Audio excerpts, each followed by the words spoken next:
431 segnalazioni di operazioni sospette ai fini antiriciclaggio per la bellezza di 36 milioni di euro di violazioni valutarie, il quadruplo rispetto al passato. I dati forniti dalla Guardia di Finanza di Treviso relativamente al quadriennio 2007-2012 sono sicuramente allarmanti, soprattutto se intrecciati con quelli relativi ai fallimenti delle imprese, lievitati del 70% nello stesso arco di tempo. L'ombra di infiltrazioni della criminalità organizzata anche in Veneto è più di un sospetto, a maggior ragione in un momento di crisi economica come quello che stiamo attraversando.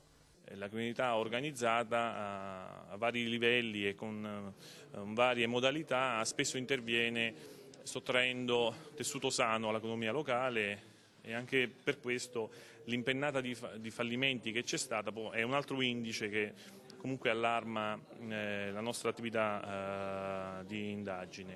I settori maggiormente colpiti sono quelli che utilizzano manodopera meno qualificata, come l'edilizia, il trattamento dei rifiuti, il facchinaggio. Sulle aziende in crisi di liquidità si concentrano di più gli appetiti delle organizzazioni mafiose che intaccano il tessuto economico in diversi modi. Attraverso l'usura, i prestiti, abbiamo avuto una crescita negli ultimi 4 anni di oltre il 125% delle denunce per usura.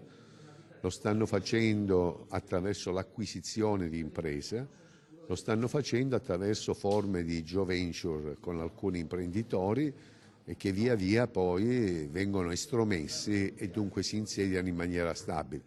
All'illegalità e ai modi per combatterla, la CGIL ha dedicato un convegno nel quale è stato fatto il punto sulla raccolta firme per una legge di iniziativa popolare che riguardi i beni e le aziende confiscate alla criminalità organizzata per restituirle all'economia sana.